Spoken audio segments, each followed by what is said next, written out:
Welcome to Roto Wire, the fantasy football podcast sponsored by PlayoffBlitz.com. It's your home for fantasy playoff football. I am Jim Coventry, and today I'm going to give you some end of the season, week 18 pre-playoff reactions. Excited to talk about this today. It was a weird day of watching football. We were watching for seeding most of the time. That's what it kind of felt like. Very, very weird with the Chicago and the Eagles both kind of playing for their opportunity to have things going their way. But that said, you know, Bears end up losing to the Eagles.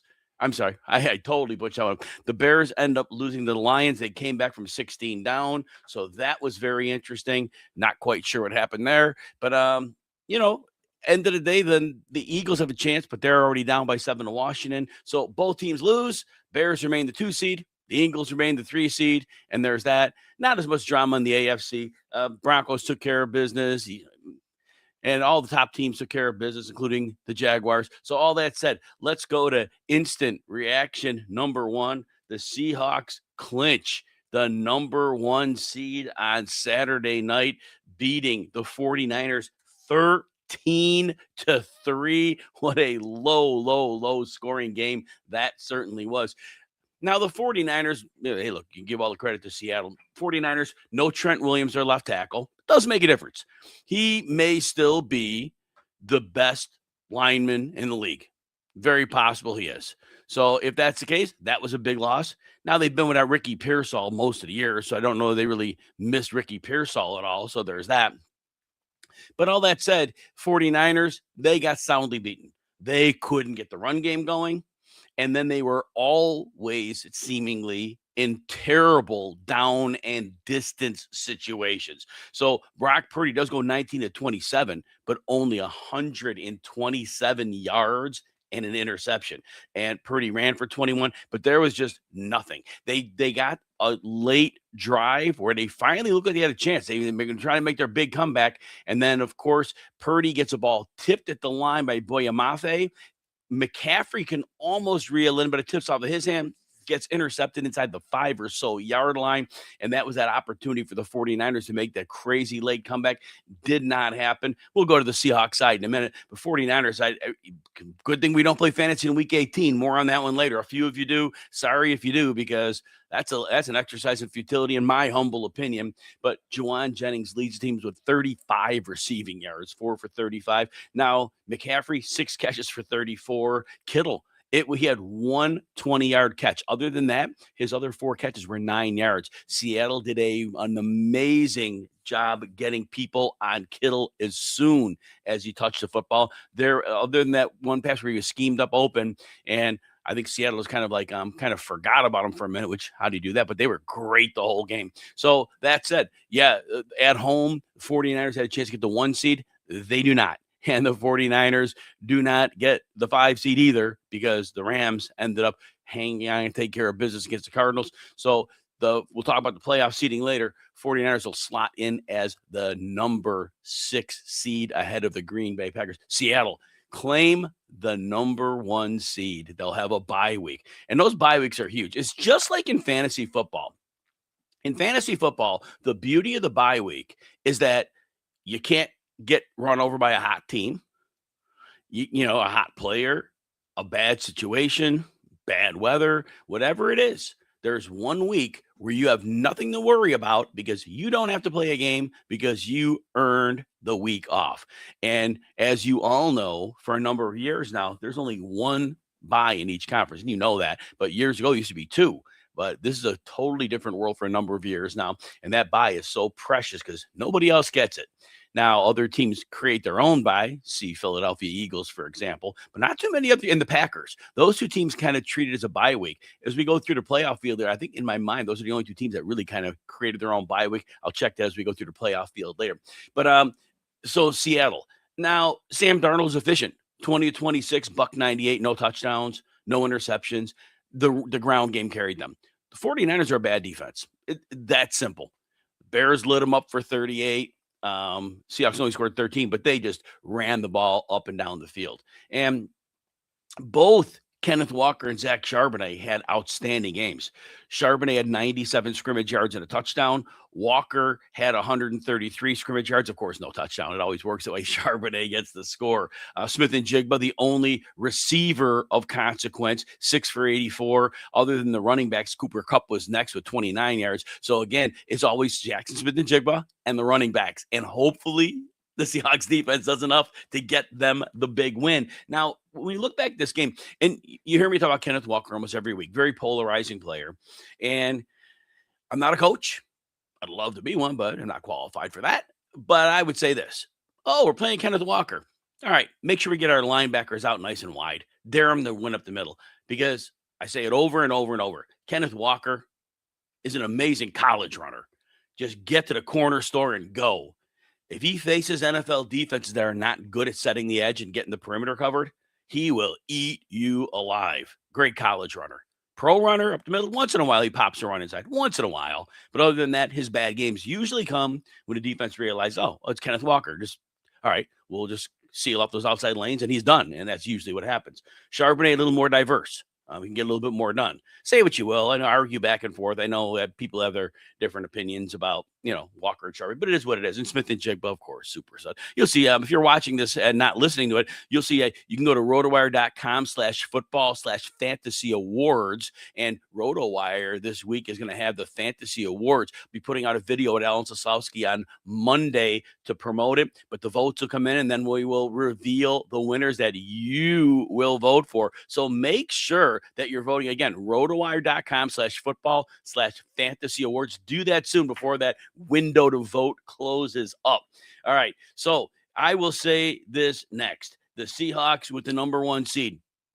It's a great opportunity, but Sam Darnold is still going to have to pull off a couple of big wins in order for this to be a successful season. I hope Sam Darnold, for his case, does it, but I am not an overly optimistic person on that one. The NFL postseason is almost here, and playoff best ball on DraftKings is back. It's your home for playoff best ball. And this year, it's bigger than ever because our partners at DraftKings are featuring a massive $3 million prize pool and a $1 million top prize in DraftKings' largest contest to date. Are you new to playoff best ball? Well, it's the easiest way to get involved in the playoff action without the weekly grind. Just draft once, and that's it. Each round, your top scores automatically count. That means no roster moves, no weekly management. Just build your squad and let it ride all postseason long. All you have to do is download the DraftKings Daily Fantasy app and draft your playoff best ball lineup for a shot at the $1 million top prize. Drafts stay open until the postseason kicks off, so now's the time to jump in. You draft it, we crown it. So sign up now using the link in the episode description below to take your shot at $1 million in DraftKings' biggest playoff best ball contest ever. Gambling problem? Call 1-800-GAMBLER. In New York, call 877-8-HOPE-NY or text HOPE-NY at 467-369. In Connecticut, help is available for problem gambling. Call 888-78-97-777 or visit ccpg.org. 18 plus in most eligible states, but age varies by jurisdiction. Eligibility restrictions apply. Void where prohibited. See terms at DraftKings.com. Sponsored by DraftKings.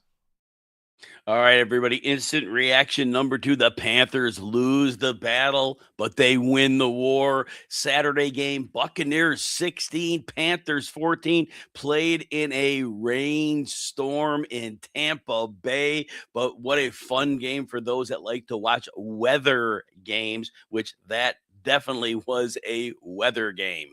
So all that said, we come out of this game and Tampa Bay, their season's over. On the ground, they just knew, even though they're not going to be efficient, they just ran a lot. They scored early. They had a lead. They hung on. And the running game, Bucky Irving, 26 for 85. Bucky Irving was not efficient all year. Early in the year, he put up good fantasy numbers, but in his last 3 games, those even stopped coming in. He was averaging about 9 PPR points per game in his last 3. So everything kind of fell apart this year for Bucky Irving. I know in flashes he looks good. He is very good at breaking tackles. The one thing that really went south for him was his yards after contact. That took a massive hit this year. The Liam Cohen magic was gone. The only receiver again, a rainstorm, right? With more than 34 yards, it was K-Dotton. Everybody had K-Dotton in their fantasy lineups. Again, I know you don't play week 18, most of you, but is what it is. K-Dotton, 7 for 94 and a touchdown, 9 targets. The next player when targets was Emeka Ibuka with 3, caught 1 pass for 8 yards. Mike Evans, Rashad White, Bucky Irving got 2 targets each. They didn't have to throw a lot. Tampa just kind of squeezed the game out. Baker, 16 to 22, 203, a touchdown and a pick. Again, with the rainstorm, didn't need to do much. The numbers actually from the passing game look better in Carolina because, of course, those few games, Carolina was chasing points even with the weather. So Bryce Young takes advantage of the game script and throws for his 3rd highest yardage total of the season, 266. Only I believe the 3rd time this year, he was over 206 yards. 4th time, he was over 200 yards. Did throw a couple touchdowns, got some stuff going late. Touchdown to Coker, and Coker, again, leading in targets with 7. Ted McMillan's going to be a superstar in this league. But if this Carolina team is going to continue to be a team that keeps Bryce Young in there, and I don't know how long they're going to do that, but with them making the playoffs, he buys another year. And they're going to keep throwing for less than 200 yards a game. And Coker is going to be Bryce Young's guy. And he is Bryce Young's guy. And I know McMillan had a long play that was called back for interference. I get all that. Coker is Bryce Young's guy.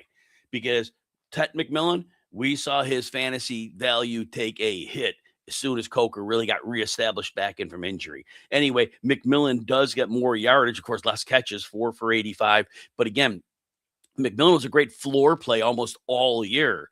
But Coker, he's a little more dominant in the red zone where Bryce Young likes Coker there. So that's just an interesting dynamic. The running game never got going. And this with the playoff game next week for Carolina, this is interesting because not early, about 2/3 of the season, that Carolina offensive line was taking care of business. They were plowing out run lanes. The running backs were eating every single week. Now, we've seen for about a month right now that run game has not been anything close to what it was earlier in the season. And Carolina, remember when they beat the Rams in that rainstorm, it was a run game that propelled them there. And I know they had a couple passes that worked, but that run game really propelled them. Well, Rico Dowdle, 7 carries, 10 yards. Chuba Hubbard, 5 carries, 10 yards. Well, when you're getting 12 carries for 20 yards, not exactly going to win you a playoff game, is it? Again, it was a rainstorm, but the Buccaneers were not great, but they were significantly better as a running team. So this is a systemic problem that has come over the course of the year. That offensive line was great. It isn't now. But anyway, congratulations to Carolina. They did enter the playoffs when Atlanta was able to hold off the New Orleans Saints. Tyler Shuck threw a late interception when they were driving, try to win the game. So the fans of both of those teams were on pins and needles watching that Sunday game, just seeing whether Atlanta or the Saints would win. And funny enough, I heard an announcer say this, I probably agree. Were Atlanta and the Saints the 2 best teams in the division in terms of how they were playing at the end of the season? And it's hard to argue with that one for sure. Oh my gosh. So anyway, Panthers do get the win. They're in the playoffs. This is the 5th time in a non-strike season a team with a sub 500 record has made the playoffs. 8 and 9 are the Panthers. The last team to make it sub 500 was Tampa Bay, the second year Tom Brady was there to win the Super Bowl. And then 3 teams ago, it was the Panthers. So the Panthers and the Buccaneers were 2 of those 5 teams to not have a 500 record to make the playoffs. All right, check this out. If you're like us and you hate when fantasy season ends before the real football gets good, you got to try playoffblitz.com. It's fantasy football built for the NFL playoffs. No draft, no waivers, no sweat. Members just pick a lineup each week from the playoff teams. You can only use each player once. So once you start a player, you lose them. That's where the strategy kicks in. Remember, no need to hold a draft. Just create a league and invite your friends. Starting a league is super easy. Takes less than a minute, and you're all in from wild card weekend to the Super Bowl. PlayoffBlitz.com is your home for playoff fantasy football. Leagues are $79, and you can invite as many people as you like. Run an office pool, invite league mates from your regular season leagues, or even do your grandma's bingo league and get them in there. Join today at PlayoffBlitz.com, where fantasy football meets the Super Bowl. Enter promo code ROTOWIRE for a discount on your league today. All right, instant reaction number 3. Myles Garrett is the new sack king. Yes, Myles Garrett gets his own little segment here. Myles Garrett and the Browns 20, Bengals 18. Myles Garrett got his 23rd sack It was pretty late in the game. I don't know the exact time. There were probably 3 or 4 minutes left in the game. It looked like it was one of those weird ones. Garrett was getting some pressure. Joe Burrow like kind of slipped when the pressure was coming. It wasn't a Brett Favre thing, which I'll bring that up in a minute. I don't think it was that. I hope it wasn't that. Garrett was getting pressure. Burrow may have been stepping up and realized he stepped up at the wrong time. But before that, that sack wasn't coming because Burrow, this number I'm gonna, hyperbole. It looked like he was getting out in like 1.75 seconds. It's like he would take the snap and right away, no dump off. Nobody there, dump off. It was tight ends, running backs, a little bit to Chase and Higgins, but it just seemed they didn't want Garrett to get that sack. So I think that so many people looked at like the sack may have looked sketchy. I don't think it was. Garrett earned it. It was tough the last couple of games because Aaron Rodgers last week getting the ball out super quick. And Garrett made the comment, probably true, that these division opponents, they don't want the Browns to have anything. So it was almost like get it out fast so the guy can't get the record. Anyway, Myles Garrett, super stud, great for the game of football. Love Myles Garrett. Can't be happy enough for him. And TJ Watt had the former record, 22.5. And then it was also tied by the combination of Brett Favre and Michael Strahan because Brett Favre gave Strahan that stack that gave him the record. And I'm not going to back off that. That bothers me to this day.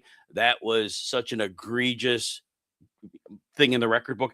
That record, when it was set by Favre and Strahan, was in 2001. Now, TJ Watt in, I think, 2021 did tie it, but that dive by Favre put a record of the book for almost a quarter century. And anyway, I'm always going to be salty about it, but not anymore because today that's not a factor anymore. So Brett Favre and Michael Strahan do not have their record anymore. I feel bad for TJ Watt, who earned his 22.5. Myles Garrett is there. So I just wanted to point that out in the game. Really, who matters, right? I will say one thing, though, about the Bengals. I was invested in Chase Brown this year, had him in a real important league, and it really helped me in that league. But I'm nervous about Chase Brown next year. His fantasy numbers were great, but we were banking on him getting 70-something% of the snaps, maybe 75, like last year. And some of the games was bordering 80. And I don't know if Samaje Perine's coming back. I don't know if I assume he's on a one-year deal. If they bring him back, Perine is getting 40% of the snaps. And if Chase Brown continues to only see 60% of the snaps, that efficiency just can't keep up at that level. The efficiency was so insane through the roof. So when I begin to do projections, as much as I love Chase Brown, as much as I want to see him be like a top 5 running back, if he's going to be on the field that little, and like Perine got a lot of goal work, like Brown was cashing in on like whatever scraps were left over, and he was really scoring the touchdowns despite Perine getting a lot of goal line work. So I do want to mention that. The Browns, what do you say? Wow. Well, offensively, I have no idea next year. Clinch on Judkins should be back healthy, but if they don't fix that line, no offense, I don't think they have a credible quarterback. If they don't have a credible quarterback, they don't have a good line. We saw teams just selling out to stop Judkins. Judkins is a superstar, but when you have nowhere to run and defense is like you're the only priority, that's a tough one. So we'll see what they do in the offseason. But I, to my knowledge, that entire line, their contracts are up, but the line wasn't good. So I don't know how you rebuild a line in one offseason, but I am not overly optimistic that is going to happen. So Cleveland, wow, it's going to be a mess likely for a while, unless I am very wrong on their quarterback situation. Maybe I am. Maybe I'm not, but I am not optimistic with the quarterback situation. All right, we are going to go over a few more of this week's reactions after we take a short break. All right, instant reaction number 4. This is why I do not recommend we play fantasy football in week 18. So, first of all, week 18 is, as you know, it's the preseason game for a lot of teams. And you don't always know which teams there's going to be. We make educated guesses, but you draft a team in week 1. And that team is, oh, yeah, I got a decent team. I can work with this. Week 10, or so, I put the work in on this team. I've made some good waiver moves. Maybe it's a trading league. I've made some moves there. I'm building this thing even better. I'm really going to have a shot. You get to week 14, and now you're like, you know what? I got a good shot to win this thing. And then you play in a league that has a week 18. And all of a sudden, oh my gosh, my quarterback's not playing. Neither is my running back. Two of my top three receivers won't be playing. The team that may win these Week 18 leagues may not be anything close to the team that person drafted or managed. It just becomes a waiver wire feeding frenzy. And if you like playing in that league, very happy for you. But when people come up to me and ask me a start-sit question for Week 18, what am I going to answer? What am I really going to answer to that question? Well, let me see. If the coach decides to pull him out in the middle of the third quarter, or if they get a 10-point lead and they're like, yeah, it's enough. What am I supposed to do with that? There are some players and some teams, okay, you're playing for the 1 seed. Okay, until the game's out of question, that starter's going to play. Josh Allen, last year, we saw the precedent. He played 1 snap, he was taken out. But this year, they potentially had some playoff seeding. They could have had some playoff seeding change. And 1 snap, and he's done. So if you play Josh Allen, you got 0. Dak Prescott. All right, Dallas seems to be playing a little bit. I know last week the game was out of hand and they pulled him, but whatever. Pulled him out at halftime. CJ Stroud, in a game that, in the beginning, was there a world where Tennessee could have beaten Jacksonville? Yeah, but the Titans, didn't have much of a chance, and Houston understood that. So Houston, basically, they played, but they sat Nico Collins. And then at halftime, they pulled CJ Stroud. So this is what Week 18 is about. And if a player gets dinged up, probably coming out, the Eagles didn't play next to anybody. Devontae Smith had a few snaps. So, like I said, if you love Week 18, do it. Do you do you. Do what makes you happy. But in reality, if you're a competitive fantasy football player and you're going to put your hard work of building a team all season to the fate of a preseason week for about 18 of the teams in the league, you're a better person than I am, because all that hard work, I would like to see that hard work pay off. And if I lose in a Week 17 league with all my hard work, I can live with that as well. All right, every weekend, millions are bet on sports, hoping to beat the odds, but here's the truth. The house always wins. With trading, you're not betting, you're building. At Prosper Trading Academy, we give you the tools, the education, and the live guides to actually create an edge. You can control your risk, compound your wins, and trade alongside real pros every day. Stop gambling on games you can't control. Start trading the markets you can. Visit prospertrading.com/roto today, ROTO, and take your shot at real financial growth. All right, instant reaction number 5. The playoffs begin in less than 1 week. No Monday night game. We're recording before the Baltimore-Pittsburgh game. So that one, obviously, we don't know, but the winner of that game is the 4 seed. So we are set with that. But it should be a fun NFL playoff season. And first thing I want to point out to you, that the Sunday night show I do every week, and for some reason it didn't pop on YouTube. It's supposed to be on YouTube, but it wasn't there. So if you're watching us on Twitter. But that will be on RotoWire football YouTube. And the Twitter spot you're watching it at, it'll be there Sunday nights. And I will do those shows at the same time. So like next week, wild card weekend, there'll be a night game, but I'll have the show after the 2 Saturday and 2 early Sunday games. And so then, there'll be the night games. I won't have show for those. Every Wednesday, I'll plan on doing a preview for the following week's game. That'll be 10:30 a.m. Eastern on Wednesday mornings. And these will go through the Super Bowl. Even after the Super Bowl, we'll do a show. So be ready with that. All right. So as I said, the playoffs begin. The AFC picture. So the Patriots were able to hold on to the 1 seed by winning their game. I'm sorry, not Patriots. Circle back, timeout. The Broncos held on to the 1 seed by beating the Chargers 19-3. So they're in at 14-3. The Patriots will not have a bye. The Broncos do have the bye. Congratulations to the Denver Broncos. And the Patriots are the 2 seed. They will play the Los Angeles Chargers, who fell to the 7 seed. Has to be a very advantageous draw for the Patriots. The Chargers' offensive line is a mess. Now, I think the Patriots are going to have a really hard time moving the football. So it could be a fun game. And it'll be a great matchup of quarterbacks. And so we will see how this game shakes up. But the Chargers have an excellent defense. And we'll see what the weather's going to be like in that one. Obviously, we won't have a forecast this early. But we'll wonder if we'll get some New England weather, which would certainly help the home team. But again, I think it is a good draw for New England. They're going to have a good game plan. Hopefully, Milton Williams is full health and back for them. That's going to be a big one for them. Having Robert Spillane healthy would be a big deal. But that's not a big pass rush team. But if they're going to try to bring some pressure, they could have some success. But again, this would be a fun matchup. And then the 3-6 matchup, you're looking Jacksonville against Buffalo. And I'll break these games down on Wednesday. Remember, you'll get that on RotoWire Football, YouTube, or on Twitter. So I'll have those previews done for you there. But the 3-6 game is going to be Jacksonville against the Buffalo Bills. I expect that one to be a whole lot of fun. Now, the Bills defense isn't good. And if Jacksonville can stay on point and play the way they've been playing, they're going to score a lot of points. And as good as the Jacksonville defense has been, I have to think this is a kind of game where Josh Allen is an opponent where he can put the team on his back and make it to a last drive game. As the matchups go, it probably would have been best for the Bills to have drawn New England. They split during the season. I think that would have been their best draw.